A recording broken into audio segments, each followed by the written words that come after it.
Hello, this is Michael Stahl, or Turtle13 King, and you are watching episode 4 of To Every Planet. And today we are going to Ike. It's the only moon of Juna. It's slightly smaller than the Mun. But other than that, it's fairly similar. So we're getting this guy up into the cockpit now. Getting ready to dock with Voyager, because we are done here. Just in the map view now. So yeah guys, sorry I haven't posted a video in a month, but I completely forgot about this, and I was looking around the other day and I was like, oh crap, I need to do this, so here you go. Sorry about that. I'll speed this up for you now, so that we're not watching just me getting into orbit for the next hour. So yeah, I'm actually going the wrong way, and so I have to do a correction burn there. Yeah.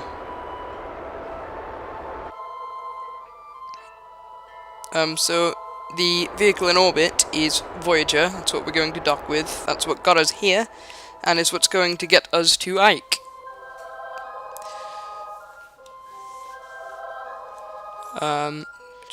Making it into orbit with the lander. And we're actually going to use the lander to land on Ike, because that's the only lander we have. So we'll just do a quick dock with Voyager now, or, well, a bit of a long dock, really. Not to be confused with something else.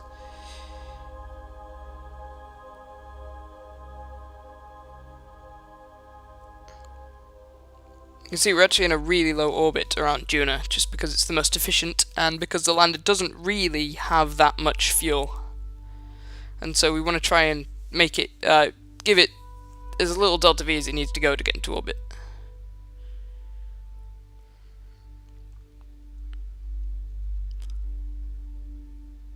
So we are docked, and now it's just the matter of a simple transfer to Ike. The only problem is, it takes ages, because Voyager, as I've said in the last video, weighs around 70 tons, and only has enough thrust to power a jet engine. So yeah. Nevertheless, I have the magic of video editing, and therefore you don't have to watch it all. See, slowly rising the apoaps around Juna. Solar panels open, that's good. Here we are, saying hello with my lights. So yeah, screw the intercept. Flying blind. Oh snap. You can see the white tabs there, jumping into an intercept. And with the magic of video editing, we're here. So we want to coast down to about 20 kilometers, so that, once again, so it's just easier to get in to dock with the lander, so that we're not wasting any fuel. Because, don't forget, we need to get back to Kerbin.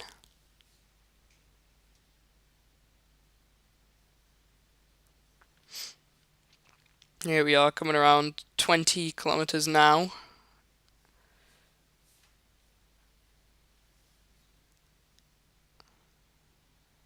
And there's no atmosphere on Ike, so we can get into this really low orbit. However, obviously, I'm sure many of you figured this out, parachutes are, well, useless on Ike, as, yeah, I'm not going to explain it to you.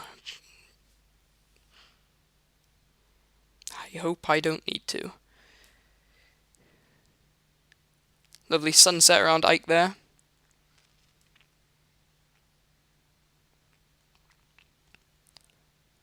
Just slowly deorbiting now. Well, sorry, getting into an orbit.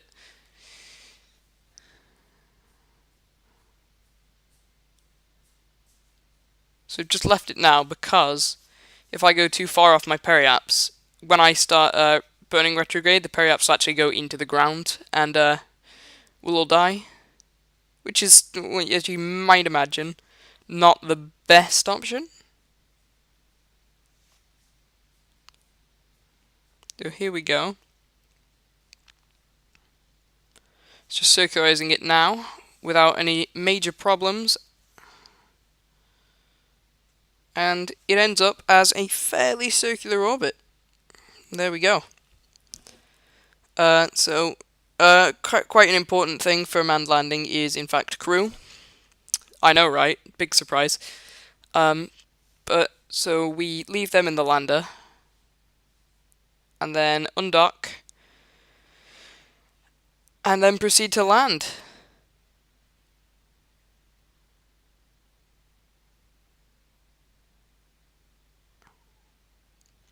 Just slowly drifting away. See, you don't want to use engines when you're that close to the ship, because they can actually damage those solar panels, or throw Voyager out of orbit, or into a really weird orbit. So we just kind of time warp until we're far enough away to use the engines. And here we are, with, again, the magic of video editing. At 4 times time speed, you get to see this fall at a normal looking speed. Whereas for me, things fall, well, let's just say, things fall very slowly on Ike.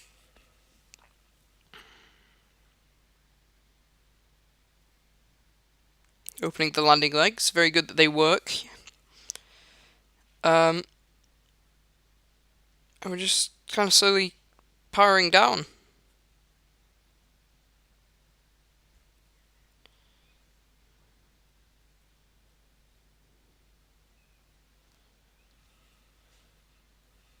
I'm getting a little bit panicked that I can't see a shadow at this rate, and then I look and it, 10 kilometers, so I'm completely fine. Yeah, I discovered time warp again. And it's weird because every time I time warp, my frame rate just like quadruples. It's frustrating.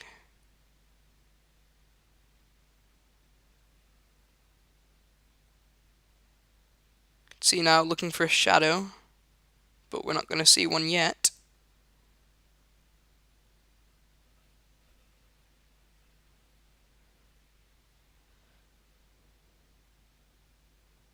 And we're back in real time now.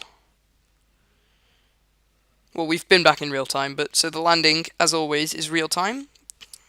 So you get to see how fast things are actually moving.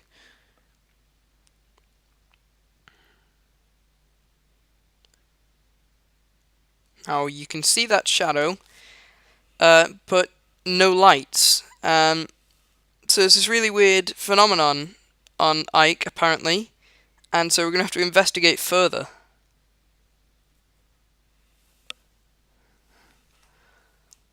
Yeah, the surface is pretty messed up on Ike.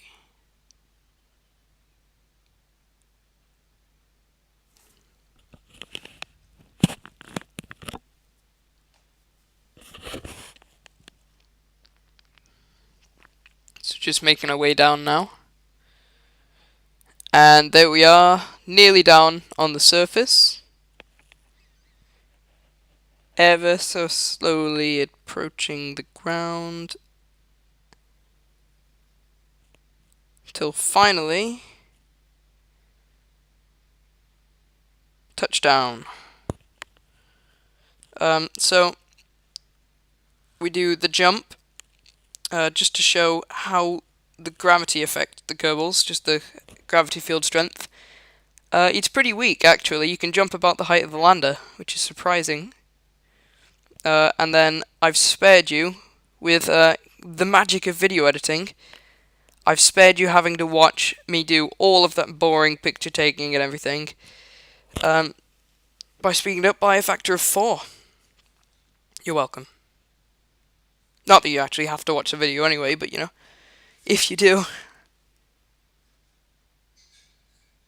So here we go. So if you see now, though, the lights don't even affect the shadow. Apparently, it just absorbs all light, maybe, on Ike. I'm not quite sure what's going on. So if anyone can comment in the comments, because no one does, please do. Then someone could try explaining that to me. So we test this out at night as well, and nothing. It's not the lights aren't working, it's they shine on the legs. Just nothing happens on the ground. So that's really strange, actually. I'm interested.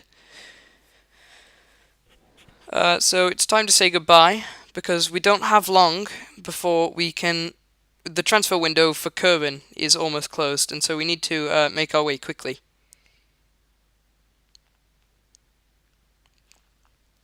So once again, we're going to dock with the Voyager before finally heading home. I made a little mistake there, and Voyager kind of overtook me.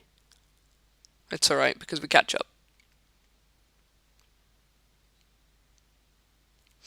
See that the yellow marker there is that's representing Voyager's position. So we just slowly... Everything in space seems to be a bit slow. Well, that's ironic, actually, because everything is really fast in space. Everything is relatively slow to each other, I'll say.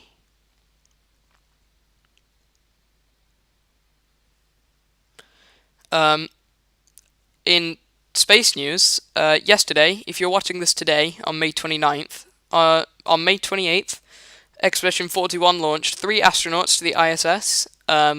There was Alexander Gerst from ESA, or European Space Agency, Reid or Ride Wiseman from NASA, and Maxim Swarev from Roscosmos. That's the Russian Space Agency. So all we have now to do is... What we do now,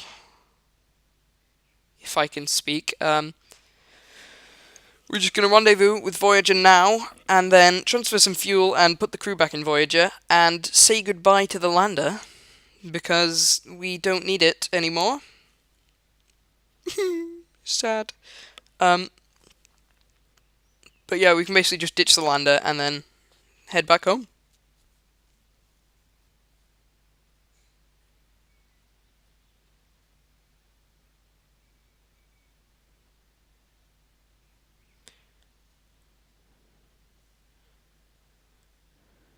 So, in physics news, Bicep 2, which is a radio telescope, I think it's a radio telescope, on the South Pole, has detected gravitational waves, or gravity waves, thereby confirming the Big Bang Theory. So, that's very interesting to me, as I am very interested in physics and space. If you didn't already know... So, docking, there we are. Junior in the background, that looks nice. Transferring the fuel, so you can see it actually is pretty empty now, the whole thing, but it's just enough to get us back.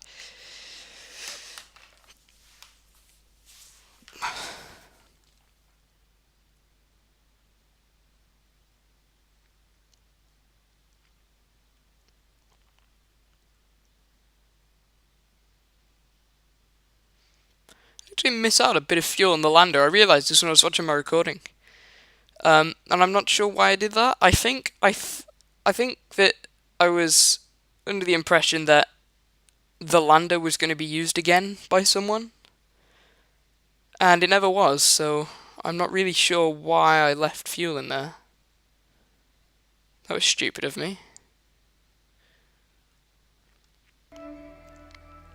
So finally, we begin the burn.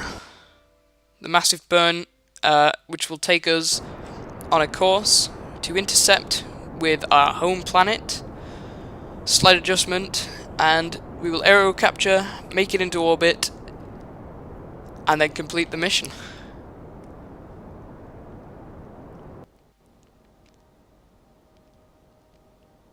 You can see the tabs now getting closer and closer until an intercept is born.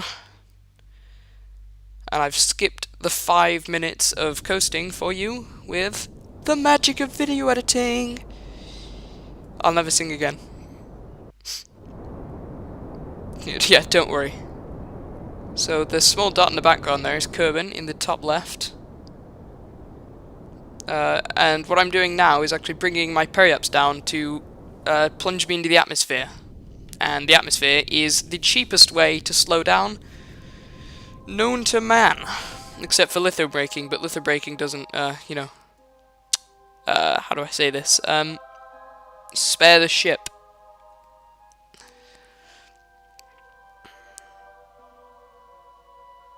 So we need to close these solar panels, otherwise they'll be ripped off. And I think what I'm doing now is just checking all of my engines, checking how much fuel I have left. I've not got much, that's for sure. As the crew are elated that they can see their home planet again, even though the windows are facing the wrong direction. I don't know what they're so happy about.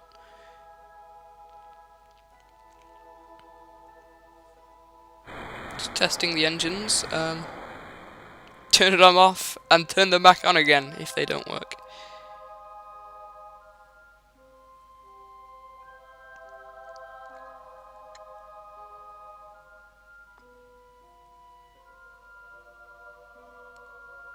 Magic time warping solves all of your problems. We can finally see ocean and land, and even the North Pole on Kerbin, home of Santa Kerbal. He delivers all the little rocket parts to the happy little children of Kerbin at Christmas.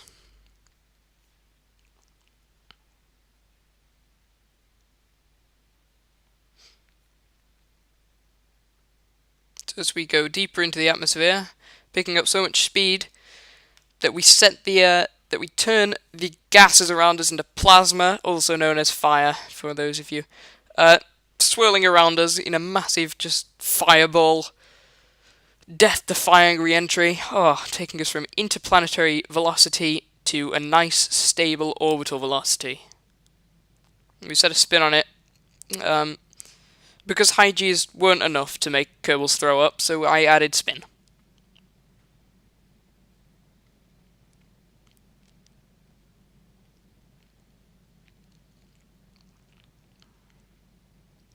This is the most weight they've felt since they've left Kerbin, which is something. And so you see the periapse as we've gained an apoapse, which means we have an orbit now. It's highly elliptical, but we'll adjust it in the future.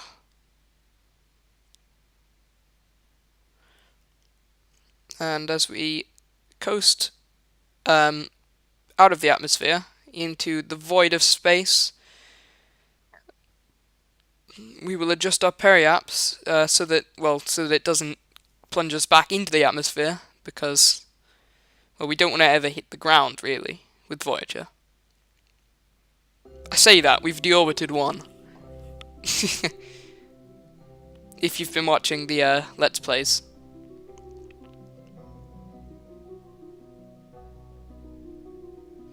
Open up the solar panels again, because there's nothing gonna hit them. There ain't nothing gonna hit them, bro.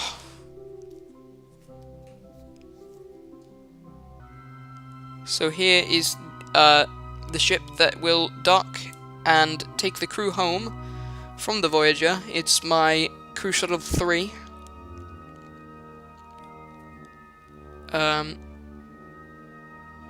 Oh. Really close now. Another quick dock. Another quick dock. And transfer a bit of the fuel into the Voyager, just so we have enough to adjust our orbit. And then it's time to go home, guys. For Bob and the other two ones. One starts with an N, I can't remember his name. It might be Neilfrid or something. Third guy, no idea. I think it has a J in it. Something like that.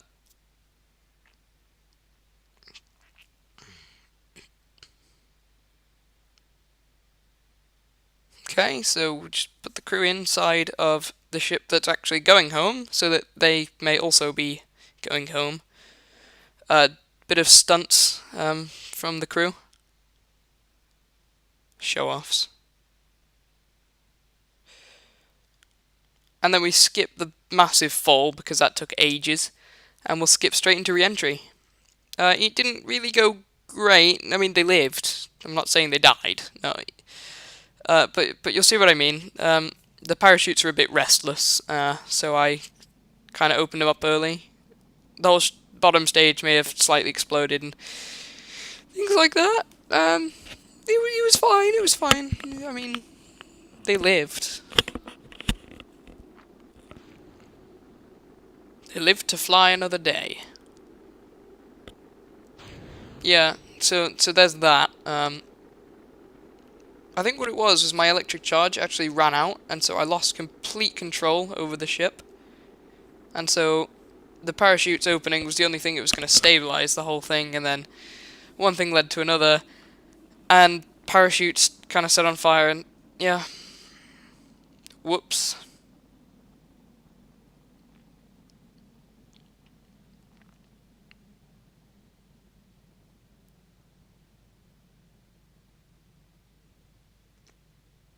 The whole crew just freaking out. Everything's on fire again. Somehow the parachutes didn't burn. Don't even know what they're made of, if they can do that. Oh, aerodynamics in KSP are just the best.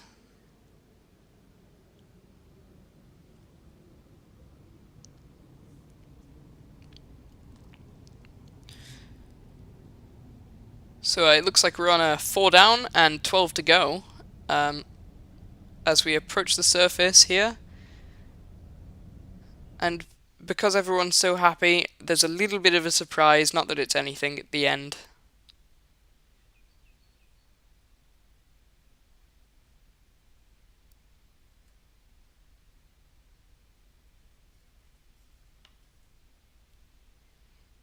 And you're thinking, what's that other stage at the bottom, Michael? And I'm all like, victory rockets! Okay guys, bye. See ya.